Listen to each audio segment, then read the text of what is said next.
अच्छा, तो हमारा जो टॉपिक है वो है physiological changes in pregnancy and anaesthetic implication.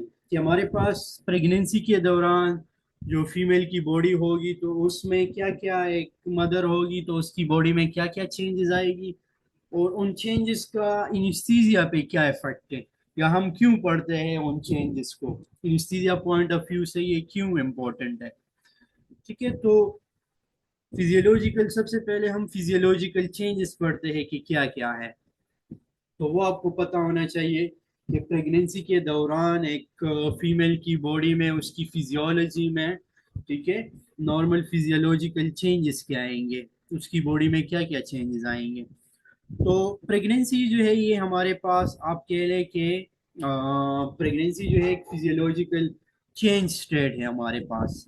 ठीक है, और वो आपके पास जिस तरह प्रेगनेंसी जो है वो आगे जाती जाएगी, मतलब फर्स्ट ट्राइमेस्टर से फीमेल सेकंड में जाएगी, सेकंड से थर्ड में, तो जिस तरह उसका जो है वो ट्राइमेस्टर आगे जाएगा, उसका जो है उसकी फिजियोलॉजिकल चेंजेस जो है वो भी ज्यादा होती जाएगी। तो मतलब ये है कि स्टार्ट में फिजियोलॉजिकल चेंजेस मिनिमल होंगी और आगे जाके वो चेंजेस ज्यादा होती जाएगी। तो एक तो ये हमारे पास के ड्यूरिंग प्रेगनेंसी जो चेंजेस है वो इंक्रीज होती है एज द प्रेगनेंसी प्रोग्रेस। अब ये चेंजेस क्यों आती है, तो इसके आप कह लें कि फोर मेन रीजंस होते हैं। ठीक है, सबसे पहले जो रीजन है वो है hormonal alteration during the pregnancy. जो है वो फीमेल में क्या होता है कि उनका हार्मोनल जो है वो इम्बैलेंस हो जाता है। कुछ हार्मोन जो है उनके इंक्रीज हो जाते हैं, जिस तरह एस्ट्रोजन है, प्रोजेस्टेरोन है। तो हार्मोनल चेंजेस आती है, तो वो हार्मोनल चेंजेस जो होगी तो वो प्रेगनेंसी के दौरान क्या करेगी, वो कुछ फिजियोलॉजिकल उनका कोई इफेक्ट होगा, क्योंकि हार्मोन्स है तो उन हार्मोन्स का बॉडी पे इफेक्ट होगा। तो वो आपकी जो फिजियोलॉजिकल चेंज है वो लेके आएंगे। एक तो ये है कि हार्मोनल चेंजेस है। ठीक है, दूसरा क्या है हमारे पास, दूसरा ये है कि एक फीमेल का यूट्रस जो है उनका साइज जो है वो इंक्रीज होता है ड्यूरिंग द प्रेगनेंसी। नॉर्मली अगर वो 50 मिलीग्राम है तो प्रेगनेंसी के दौरान वो अप टू, अगर लास्ट ट्राइमेस्टर में देख ले तो 50 मिलीग्राम से वो चली जाएगी अप टू 1.5 के जी, अप टू 2 के जी तक। वो यूट्रस जो है उसका साइज इंक्रीज हो सकता है ड्यू टू द फीटस। ठीक है, क्योंकि उसके अंदर फीटस होगा तो उसकी वजह से यूट्रस का साइज बढ़ेगा और उसका जो वेट है वो भी बढ़ेगा। अब आप देख ले कि एक फीमेल है, उसकी बॉडी में उसके आप कहे कि आपके पास यहाँ पे एक फीमेल है और ये उसकी बॉडी है, तो यहाँ पे एब्डोमेन में क्या है, एब्डोमेन में उसका जो है यूट्रस है, और उस यूट्रस का साइज बढ़ गया। अब ये यूट्रस जो है एब्डोमेन में उसका साइज अगर बढ़ गया तो ये यहाँ पे जितने भी ऑर्गन्स होंगे, एब्डोमेन में जितने ऑर्गन्स है, ऊपर जो थोरैक्स है वहां पे जितने ऑर्गन्स है, तो जिस तरह आपके वाइटल ऑर्गन्स है, आपका हार्ट हो गया, आपके लंग्स हो गए, तो उन पे उसका इफेक्ट तो होगा। ठीक है, क्योंकि इसका वेट होगा तो उस वेट का उस वो सारे ऑर्गन्स पे इफेक्ट होगा। कुछ जो वेसल होंगे उसको कंप्रेस करेंगे। ठीक है, आपके हार्ट पे कुछ ना कुछ इफेक्ट होगा। आपके एब्डोमिनल जितने ऑर्गन्स हैं उन पे होगा, आपके स्टमक पे इसका इफेक्ट होगा। तो इस वजह से दूसरा जो इफेक्ट है वो ग्रेविड यूट्रस का है। जो यूट्रस का साइज बढ़ जाता है उस वजह से भी आपके बॉडी पे इफेक्ट होगा, फिजियोलॉजिकली इफेक्ट। ठीक है, थर्ड जो है, अब एक मदर जो है उसको अगर नॉर्मल फीमेल है, उसकी अगर आप कह ले कि मेटाबॉलिक नीड है, कुछ मेटाबॉलिक नीड है, तो ड्यूरिंग द प्रेगनेंसी उसकी मेटाबॉलिक जो रिक्वायरमेंट है, नीड्स है, वो बहुत ज़्यादा बढ़ जाएगी। क्यों बढ़ेगी, क्योंकि प्रेगनेंसी के दौरान अब सिर्फ मदर तो नहीं है, उसके यूट्रस में जो है एक फीटस भी है।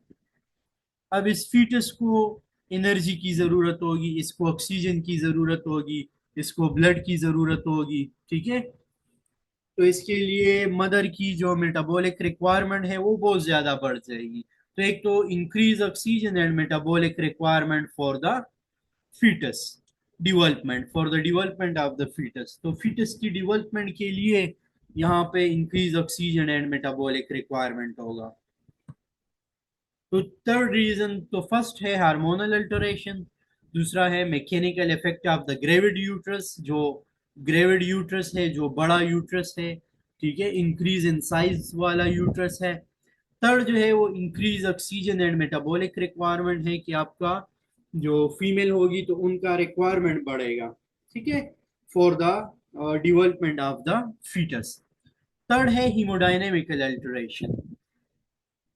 और फोर्थ नंबर पे हमारे पास है हीमोडायनेमिक अल्टरेशन, कि फीमेल की, जो प्रेग्नेंट फीमेल है तो उनमें क्या होगा, जो ऑब्स्ट्रक्टेड पेशेंट है, ठीक है, तो ऑब्स्ट्रक्टेड पेशेंट में क्या होगा कि वहां पे उनकी जो ब्लड है उस पे कुछ इफेक्ट होगा, साथ में जो कार्डियोवास्कुलर इफेक्ट होगा, तो हीमोडायनेमिक अल्टरेशन होगी, हीमोडायनेमिकल कुछ चेंजेस आएंगे। वो आगे हम पढ़ेंगे कि हीमोडायनेमिकल अल्टरेशन क्या है, हार्मोनल अल्टरेशन क्या है, तो एक एक पढ़ेंगे, लेकिन इसके फोर जो मेन काजेज होंगे वो ये चार होंगे, ठीक है। ये फोर मेन काजेज है फिजियोलॉजिकल चेंजेस के। तो फिजियोलॉजिकल चेंजेस क्या है, तो हर एक एक एक सिस्टम को भी हम पढ़ेंगे और एक एक चेंज को भी पढ़ेंगे, ठीक है। अब चैलेंजेस हमारे पास क्या है, चैलेंजेस ये है कि हमने अब एक मतलब अगर एक फीमेल है, प्रेग्नेंट नहीं है, तो उसमें आपने सिर्फ उस फीमेल का जो है वो केयर करना है। अब यहाँ पे क्या है, यहाँ पे आपने दो जो है आप कह ले के दो लाइफ है यहाँ पे, एक मदर की लाइफ है, दूसरा जो है जो फीटस है जो डिवोल्व हो रहा है, या जो अगर सर्जरी हो रही है तो फीटस है जिसकी डिलीवरी हो रही है। तो मतलब यहाँ पे अब दो लाइफ होंगे, तो आपने दो लाइफ जो है उनका केयर करना है, दोनों लाइफ जो है वो इम्पोर्टेंट है, ठीक है।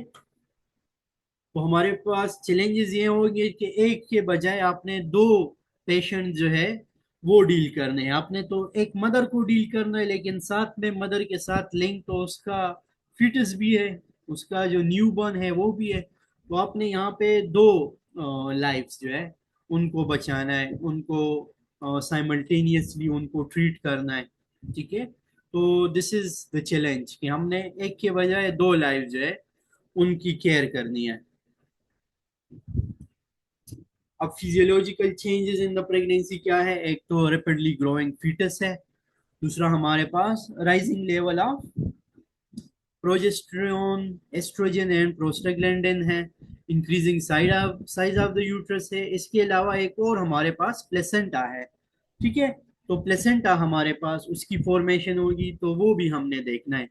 और इसके अलावा क्या है कि ऑल सिस्टम अंडरगो चेंजेस, के जितने भी सिस्टम है वो सारे अंडरगो द चेंजेस, उनमें चेंजेस आएगी, और वो चेंजेस हम पढ़ेंगे कि किस किस सिस्टम में, कार्डियोवास्कुलर में क्या चेंज होगा, रेस्पिरेटरी में क्या चेंज होगा, ठीक है। तो सबसे पहले है हमारे पास चेंज इन द यूट्रस।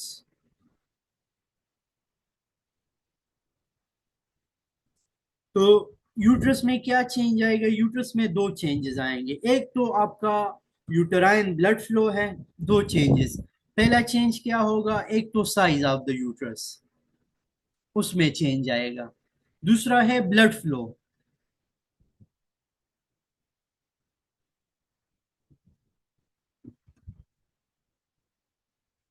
तो साइज ऑफ द यूट्रस में क्या चेंज आएगा कि नॉर्मल अगर फीमेल है जो प्रेग्नेंट नहीं है, तो उनमें यूट्रस का साइज कितना होता है, 30 to 60 ग्राम, आप सपोज कर ले 50 ग्राम है, ठीक है, मिड वैल्यू ले ले तो 50 ग्राम। तो नॉर्मली जो है वो नॉर्मल एडल्ट फीमेल में उसके यूट्रस का साइज होता है 50 ग्राम, लेकिन ड्यूरिंग द प्रेगनेंसी ये साइज जो है वो अप टू 1000 ग्राम तक चला जाता है। तो ये कितना ज्यादा चेंज है यूट्रस के साइज में, ठीक है, 50 ग्राम से 1000, बल्कि ये 1500 ग्राम्स तक जा सकता है, ठीक है। तो ये काफी ज्यादा चेंज है। तो एक तो ये है कि साइज हमारे पास यूट्रस का बढ़ जाता है ड्यूरिंग द प्रेगनेंसी। दूसरा है ब्लड फ्लो। अब यूट्रस का नॉर्मल जो ब्लड फ्लो है वो 50 ml है, ठीक है, नॉर्मल ब्लड फ्लो जो है वो 50 ml पर मिनट है। लेकिन ड्यूरिंग द प्रेगनेंसी ये बढ़ जाता है up to 800 ml, up to 10% of the cardiac output. तो ये कितना बढ़ गए कि 50 ml से वो 700 to 800 ml। तो अगर देखो नॉर्मली अगर किसी प्रेग्नेंट, अगर फीमेल, एडल्ट फीमेल है और वो प्रेग्नेंट नहीं है, ठीक है, और उनमें ब्लड फ्लो जो है वो 50 ml है, और ये थोड़ा सा कम हो जाए, 50 के बजाय 30 ml हो जाए, तो इतना इफेक्ट नहीं होगा।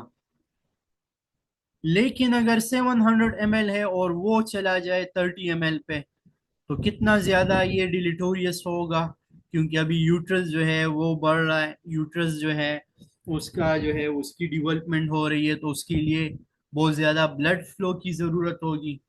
तो हम कहते हैं कि ड्यूरिंग द प्रेगनेंसी एक तो हमारे पास साइज जो है वो बढ़ जाता है यूट्रस का, और दूसरा जो है वो ब्लड फ्लो जो काफी बढ़ जाता है, up to 10% of the cardiac output जो है वो चला जाता है यूट्रस की तरफ।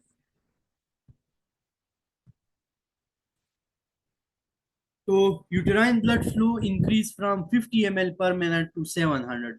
तीसरा, 80% of the uterine blood flow normally supply the placenta, the remaining goes to myometrium। 80% ये जो यूटेराइन ब्लड फ्लो है वो जाता है प्लेसेंटा को, बाकी जो रिमेनिंग 20% रह गया तो वो 20% जाता है मायोमेट्रियम को। ठीक है, तो ज्यादातर जो यूटेराइन ब्लड फ्लो है वो जाता है प्लेसेंटा को सप्लाई करता है। ठीक है, और आप लोगों को पता है कि प्लेसेंटा के जरिए जो है वो मदर से जितनी भी मेटाबॉलिज्म जो फूड होता है, जितनी आप ऑक्सीजन जो होता है उनका जितना भी फीटस की जितनी भी रिक्वायरमेंट होती है वो उसको मिलता है थ्रू द प्लेसेंटा। ठीक है, उसकी रिक्वायरमेंट पूरी हो जाती है, तो जरूरी है कि यूटेराइन ब्लड फ्लो जो है वो प्लेसेंटा को ज्यादा जाए, क्योंकि सब जो है वो काम जो है वो प्लेसेंटा ने करना है। तो इस वजह से मैक्सिमम जो ब्लड फ्लो है वो प्लेसेंटा को जाता है, और 20% जस्ट जो है वो मायोमेट्रियम को जाता है। Uterine weight increase from 30 gram to 1000 gram. ठीक है, दूसरा ये है कि हमारे पास ड्यूरिंग द प्रेगनेंसी जो यूटेराइन वस्कुलेचर होते हैं, यूटेराइन के जो वेसल्स होते हैं, ठीक है, तो वो मैक्सिमल डायलेट हो जाते हैं। क्यों डायलेट होंगे? क्योंकि ये देखो ब्लड फ्लो 50 ml से जा रहा है 700 ml, तो इसके लिए ये यूटेराइन जो नॉर्मल वस्कुलेचर है इसको काफी बढ़ना है। ठीक है, इसको जो है काफी डायलेट होना है। तो जब ये ज्यादा डायलेट हो जाता है ना, तो ये क्या हो जाता है, जो ऑटो रेगुलेशन होती है, ठीक है, जो सेरेब्रल ऑटो रेगुलेशन भी हमने पढ़ा था, तो इसी तरह हमारे पास यूटेराइन ऑटो रेगुलेशन होती है। तो जो यूटेराइन आपकी ऑटो रेगुलेशन हो जा जो होती है वो एब्सेंट हो जाती है, वो खत्म हो जाती है, क्योंकि आपका जो विसल है वो काफी डायलेट हो गया है। तो during the pregnancy uterine vasculature dilate maximal. Uterine अगर वस्कुलेचर इस तरह है तो ड्यूरिंग द प्रेगनेंसी वो इस तरह हो जाएगा, मैक्सिमल डायलेट हो जाएगा। तो जब ये मैक्सिमम डायलेट हो जाएगा तो ऑटो रेगुलेशन खत्म हो जाएगी। लेकिन uterine is still sensitive to alpha adrenergic agonist, alpha adrenergic agonist. ठीक है, तो uterine is still sensitive to alpha adrenergic agonist.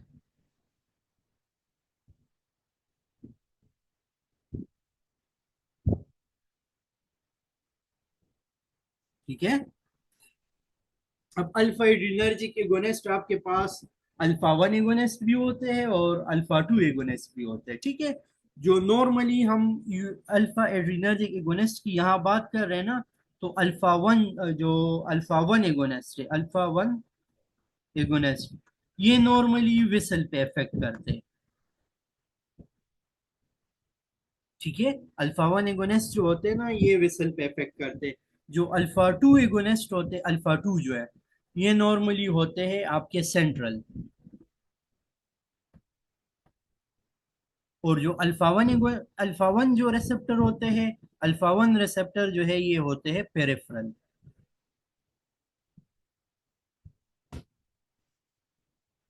तो जो अल्फा वन एड्रीनर्जिक एगोनिस्ट है ना, तो ये मोस्टली वेजो कंस्ट्रिक्शन काज करते हैं।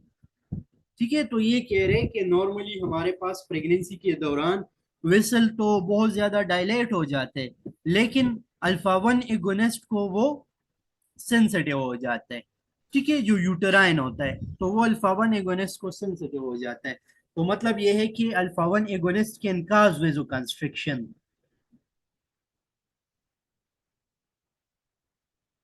ठीक है।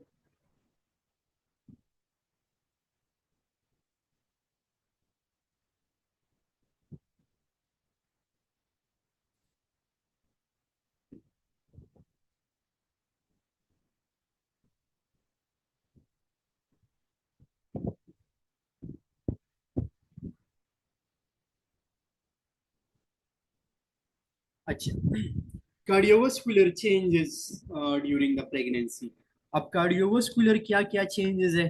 तो कार्डियोवास्कुलर चेंजेस में भी उसी तरह हमारे पास एक तो अगर हम हार्ट की, सबसे पहले हम बात करते हैं हार्ट की। ठीक है, तो हार्ट में क्या क्या चेंज आएंगे? एक तो पोजीशन ऑफ द हार्ट में चेंज आएगा। दूसरा है साइज ऑफ द हार्ट। तो अगर पोजीशन में चेंज आएगा और साइज में चेंज आएगा तो साथ में आप कह ले के ईसीजी में भी चेंज आएगा। ठीक है, क्योंकि ईसीजी में आप लोगों ने पढ़ा एक्सिस डिविएशंस वगैरह पढ़ी है, तो अगर पोजीशन आपका चेंज होता है तो उसमें आपकी ईसीजी में चेंजेस आएगी। तो हार्ट में क्या क्या चेंजेस आएगी? एक तो पोजीशन ऑफ द हार्ट, उसमें भी चेंज आएगा, साइज ऑफ द हार्ट में भी। और इन दोनों में चेंज आते हैं तो उनकी वजह से ईसीजी में भी चेंज आएगा। साथ में आपका जो एक्सरे होगा उसमें भी चेंज आएगा, क्योंकि पोजीशन हार्ट का चेंज हो रहा है तो आपको एक्सरे जो है वो भी चेंज आएगा। जो चेस्ट एक्सरे है जो, तो उसमें भी चेंज आएगा। ठीक है, तो ये सारे चेंजेस आपके हार्ट में आएंगे, ये सिर्फ हार्ट की बात कर रहे हैं। बाकी विसल्स में भी चेंज आ रहा है, तो अभी हम हार्ट की बात कर रहे हैं। तो एक तो ये है कि position and size of the heart उसमें चेंज आएगा। किस तरह चेंज आएगा? कि हार्ट का साइज जो है वो इंक्रीज हो जाएगा। साइज में क्या होगा? Size will increase. तो एक तो ये है साइज विल इंक्रीज। कितना इंक्रीज होगा? अप टू 50% तक इसमें इंक्रीज हो सकता है, लेकिन दिस इज नॉर्मल इंक्रीज। ठीक है, जो हम कहते हैं ना हाइपरट्रोफी, तो ये है physiological hypertrophy, not not pathological hypertrophy. तो ड्यूरिंग द प्रेगनेंसी आपके पास हाइपरट्रोफी होगी, हार्ट का जो साइज है वो बढ़ेगा, लेकिन ये नॉर्मल है। ठीक है, तो एक तो है हाइपरट्रोफी,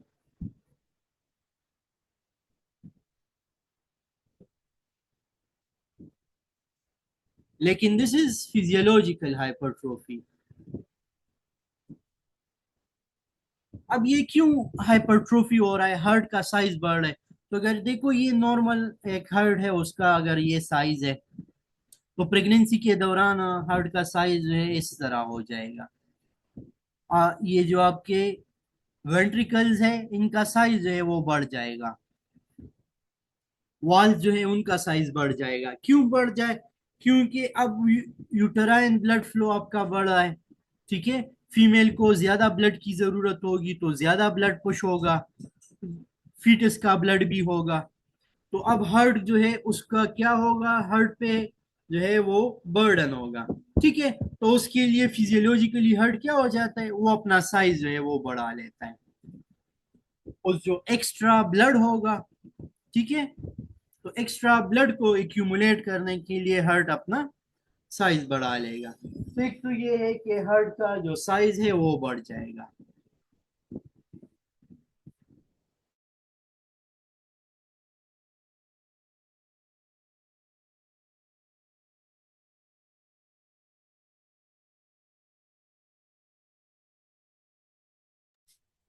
ठीक है, तो एक तो हमारे पास ये है कि हार्ट का जो साइज है वो बढ़ जाएगा, तो size of the heart will increase. दूसरा हमारे पास ये होगा कि position of the heart will change. ठीक है, और वो क्यों? क्योंकि अगर ये,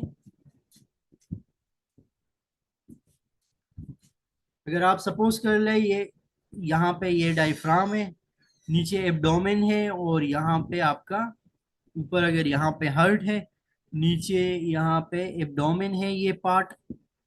तो एब्डोमेन में अगर यूट्रस का साइज बढ़ेगा तो ये पुश करेगा आपके डायफ्राम को भी, और डायफ्राम जो है वो ऊपर पुश करेगा आपके हार्ट को भी। तो हार्ट जो है वो थोड़ा सा मूव होगा सेफेलेड। ठीक है, ऊपर की तरफ जाएगा, ऊपर की तरफ पुश होगा, क्योंकि नीचे से यूट्रस ने इसको पुश किया है। नीचे से यूट्रस इसको पुश करेगा, तो हार्ट थोड़ा सा सेफेलेड मूव करेगा ऊपर की तरफ, आपके हेड की तरफ जाएगा, ब्रेन की तरफ, सेफेलेड। तो एक तो सेफेलेड मूव होगा। ठीक है, तो ग्रेविड यूट्रस जो है वो पुश करेगा आपके हार्ट को ऊपर की तरफ, डायफ्राम को ऊपर की तरफ, और डायफ्राम जो है वो हार्ट को ऊपर की तरफ डिस्प्लेस करेगा। तो एक तो ये है, एक ये जो पोजीशन है चेंज होगी। दूसरे पोजीशन में चेंजेस आएगी कि आपके जो लिफ्ट एक्सिस है उसमें डिविएशन होगी अप टू 15 डिग्री। 15 डिग्री तक लिफ्ट एक्सिस डिविएशन आपके पास होगी। ठीक है, आप लोगों ने एक्सिस डिविएशन पढ़ा होगा, तो उसमें आपका जो हर्ड है वो थोड़ा सा 15 डिग्री लेफ्ट एक्सिस में डिविएट हो जाएगा। तो ईसीजी में आपको फिर, तो ईसीजी में चेंज आएगी। ईसीजी में क्या होगी, आपको लेफ्ट एक्सिस डिविएशन शो होगा और टी वेव में चेंजेस आएगी। ठीक है, ईसीजी जो चेंज होगी तो लेफ्ट एक्सिस डिविएशन होगा। लेकिन ये डिविएशन जो है this is normal, this is normal physiological. अब ये पैथोलॉजिकल नहीं है। तो अगर आप इस तरह एक प्रेगनेंसी के दौरान आपके पास कोई फीमेल आए और आप उसका ईसीजी देखें और आपको उसमें लेफ्ट एक्सिस डिविएशन नजर आए, तो इसका मतलब ये नहीं होगा कि उसमें पैथोलॉजी है, उसके हार्ट में कोई डिफेक्ट होगा। आप ये कंसिडर करेंगे कि दिस इज नॉर्मल। ठीक है, ये नॉर्मल फिजियोलॉजिकल है। जब ये प्रेगनेंसी टर्मिनेट हो जाएगी, जब बेबी जो है वो डिलीवर हो जाए, ठीक है, जो फीटस है वो डिलीवर हो जाए, उसके बाद ये वापस हर्ट जो है अपनी पोजीशन पे आ जाएगा, उसका साइज भी नॉर्मल हो जाएगा और उसका जो पोजीशन है वो भी नॉर्मल हो जाएगा। तो position and size of the heart उसमें चेंज आएगी, फिजियोलॉजिकल हाइपरट्रोफी होगी, ECG changes, left axis deviation 15 degree, heart size जो है, gravid pushes the diaphragm cephalad and displace the heart, heart को थोड़ा ऊपर सा डिस्प्लेस कर देगा और थोड़ा सा लेफ्ट साइड पे डिस्प्लेस कर देगा। ECG show ECG shows false left axis deviation and T wave change, और chest X ray shows cardiac dilatation. Chest X ray पे आपको कार्डिक डायलिटेशन, कार्डिक हाइपरट्रोफी नजर आएगी, लेकिन दिस विल बी नॉर्मल। यहाँ पे डायग्राम है आगे, उससे मैं आप लोगों को, आपको समझ आ जाएगी थोड़ी सी। ये देखिए नॉर्मल हार्ट है लेफ्ट साइड पे, तो ये नॉर्मल हार्ट है, उसकी क्रॉस सेक्शन को देख ले। और ये है dilated heart during the pregnancy. तो सबसे पहले तो एट्रिया के साइज को देख ले, तो एट्रिया का साइज ड्यूरिंग द प्रेगनेंसी कितना बढ़ गया है। फिर आप वेंट्रिकल्स के साइज को देख ले, वो कितना बढ़ गया। ठीक है, और पूरा हार्ट जो है वो कितना डायलेट हो गया है, हाइपरट्रोफिड हो गया है। तो normal and during the pregnancy heart में कितना ज्यादा चेंज है, but this change is normal. ठीक है, क्योंकि अब इसने जो है वो टू जो है, मतलब एक जो है मदर की भी रिक्वायरमेंट है वो पूरी करनी है, दूसरे फिटस की रिक्वायरमेंट, उस वजह से हार्ट का साइज बढ़ गया, क्योंकि ब्लड वॉल्यूम बढ़ेगा। तो अगर हार्ट का साइज बढ़ रहा है तो ये हार्ट ज्यादा, इसकी कंट्रेक्टिलिटी भी बढ़ेगी। ठीक है, और स्ट्रोक वॉल्यूम भी बढ़ेगा। अब अगर ये लेफ्ट वेंट्रिकल है ना, तो इस लेफ्ट वेंट्रिकल से यहाँ से जो आयोटा के जरिए ब्लड जाएगा, तो ये बड़ा वेंट्रिकल बढ़ गया, तो इस यहाँ पे ब्लड भी बढ़ेगा। अब ज्यादा ब्लड होगा तो ये ज्यादा ब्लड भी पुश करेगा, वेंट्रिकल के अंदर ज्यादा ब्लड है, तो ज्यादा ब्लड पुश करेगा। तो ज्यादा ब्लड पुश करेगा तो इसका मतलब कि स्ट्रोक वॉल्यूम बढ़ गया। क्या होगा? स्ट्रोक वॉल्यूम बढ़ेगा। तो एक तो स्ट्रोक वॉल्यूम ज्यादा होगा, साथ में हार्ट रेट भी थोड़ा सा बढ़ जाएगा, क्योंकि ऑक्सीजन की रिक्वायरमेंट बढ़ रही है। तो थोड़ा सा आप कह ले कि हार्ट रेट ज्यादा हो रहा है। स्ट्रोक वॉल्यूम तो बहुत ज्यादा इंक्रीज हो रहा है, हार्ट रेट में भी थोड़ा सा चेंज आ रहा है।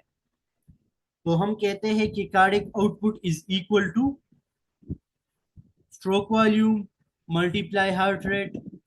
अगर स्ट्रोक वॉल्यूम बढ़ रहा है तो कार्डिक आउटपुट बढ़ रहा है। इसी तरह अगर हार्ट रेट बढ़ रहा है तो कार्डिक आउटपुट बढ़ रहा है। तो यहाँ पे स्ट्रोक वॉल्यूम में काफी चेंज आ रहा है, ज्यादा ब्लड जो है वो पुश हो रहा है। स्ट्रोक वॉल्यूम क्या है कि आपके वेंट्रिकल जो है वो कितना ब्लड जो है जब ये कंट्रैक्ट करता है, कितना ब्लड जो है वो पुश करता है, तो वो स्ट्रोक वॉल्यूम है। ठीक है, जिस तरह लेफ्ट वेंट्रिकल है तो वो एक दफा जब सिस्टोल करता है तो कितना ब्लड यहाँ से आयोटा में जाता है, तो वो क्या होगा? स्ट्रोक वॉल्यूम होगा। ठीक है, 72 या 70 ml पर बीट जो है, पर कंट्रेक्टिलिटी जो है। अच्छा, तो ये क्या है? स्ट्रोक वॉल्यूम बढ़ रहा है तो इसका मतलब कि कार्डिक आउटपुट भी बढ़ रहा है। तो हार्ट में तो साइज साइज में चेंज आ रहा है, कार्डिक आउटपुट में चेंज आ रहा है। ठीक है, तो हार्ट में उस पोजीशन में चेंज आ रहा है तो कार्डिक आउटपुट में चेंज आ रहा है।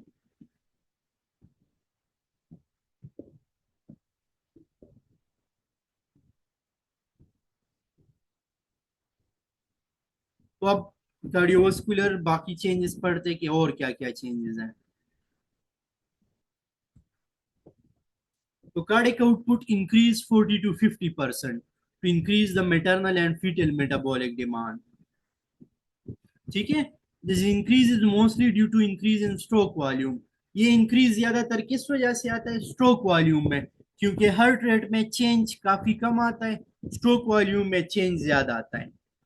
तो लेकिन एक में भी चेंज आएगा तो कार्डिक आउटपुट बढ़ेगा। तो cardiac output is directly proportional to stroke volume and cardiac output is directly proportional to heart rate. तो स्ट्रोक वॉल्यूम बढ़ रहा है तो इसका मतलब कार्डिक आउटपुट बढ़ रहा है।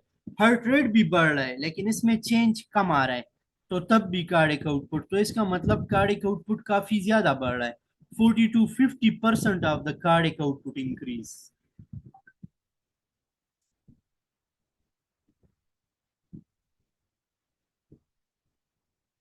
ठीक है, तो एक तो कार्डिक आउटपुट में चेंज आ रहा है और वो दोनों की वजह से, स्ट्रोक वॉल्यूम की वजह से भी, हार्ट रेट की वजह से भी। और वो हार्ट रेट क्यों चेंज आ रहा है उसमें, वो मैंने आप लोगों को बता दिया, क्योंकि ऑक्सीजन डिमांड इंक्रीज होगा। तो ये चीजें हमने फिजियोलॉजी फोर्थ सेमेस्टर में पढ़ी है कि अगर ऑक्सीजन का डिमांड बढ़ेगा तो उसके लिए हमारी बॉडी कंपेंसेटरी क्या करेगी? हार्ट रेट को बढ़ाएगी। ठीक है। अच्छा, ये क्लास जो है वो खत्म हो जाएगा 1 मिनट के बाद, तो फिर नेक्स्ट फिर से स्टार्ट करते 5 मिनट के बाद, अगर आप लोग सो नहीं रहे, और अगर सो रहे तो फिर कल किसी टाइम ले लेंगे। ठीक है, तो फिर आप लोग फिर डिसाइड कर ले कि नेक्स्ट क्लास फिर से कंटिन्यू कर ले या नहीं।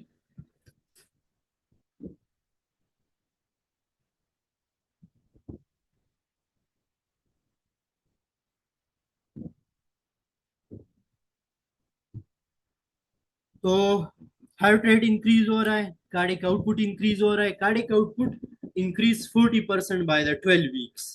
12 week of the during the 12th week of the pregnancy ये कार्डिक आउटपुट इंक्रीज हो जाता है 40%, and 50% for the rest of the pregnancy.